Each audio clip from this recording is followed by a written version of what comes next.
Fat loss in women, something that requires care and attention to physiological details, else the results may be frustrating or worse, you may be left with an impaired metabolism. Let's start this video with something that's well understood.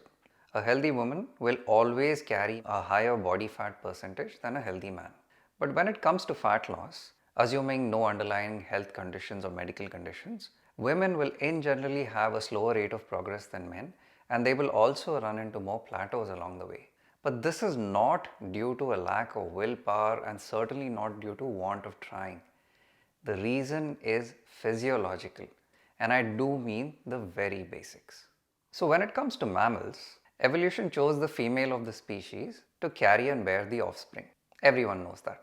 But this feature is so fundamentally important that a woman's physiology has developed to protect her extremely strongly in times of any scarcity of nutrition.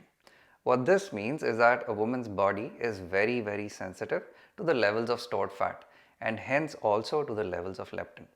Now I've explained leptin in my fat paradox videos. And this brings us to the good part. If we did have a famine today, the women would typically outlast the men.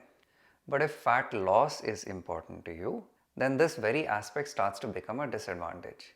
Any changes in leptin levels and your body will adapt very quickly. And that is why I introduced this video by saying in general women will have a slower rate of progress when it comes to fat loss and also run into more plateaus. The takeaway here is glaringly clear. You need to exercise care, patience, and you need to be able to listen to your body, else you risk down-regulating your metabolism. Unfortunately, society encourages, challenges, and even pressurizes women to get to their results as fast as possible. And the underlying message is always this: if your fat loss has stalled, you simply need to increase your calorie deficit. So women grit their teeth, cut their food intake, and then start exercising even more. But then think about it. If your fat loss has plateaued, your body is telling you, I don't like what you're doing and I'm going to try and do my best to protect whatever I have stored. And in response, you're essentially just going to do more of the same, which is eat less and exercise more. Why do you think it's going to respond? In addition, trying to push your way through this plateau creates one more challenge. As your calorie deficits increase, there will come a threshold where your brain and nervous system start to complain, and this will show up in the form of cravings.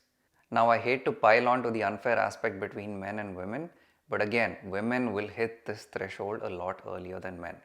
I'll explain the science behind this cravings threshold in a subsequent video, but trust me, this is a battle that no amount of willpower is going to win. So after weeks of trying to adhere to such a challenging routine, there comes a day when all of this falls apart and suddenly there are binges or a complete deviation from the routine altogether. And this is where society conveniently points a finger back at the woman, saying that you probably lacked the willpower to see this through, or you simply didn't try hard enough. The result? Frustration, a fractured relationship with food, and worst of all, an impaired metabolism. And this is alarmingly obvious all around us. If you look purely at statistics, the number of women who are diagnosed with hypothyroidism is about 8 to 10 times the number of men. I'll end the video with this. To move forward with fat loss, you may need to take a step back and rebuild from the fundamentals. I will strongly encourage you to truly invest in understanding your body from a physiological perspective. And that may also mean having to unlearn and wipe the slate clean in terms of everything you've learned or heard in the past in terms of fat loss. Please work with your body to enable it to lose fat as opposed to trying to force it into submission against the various functions that evolution has built into it. Until next time. If you've enjoyed the way Truleen presents the science behind fat loss, health and fitness, please like, subscribe and do share these videos.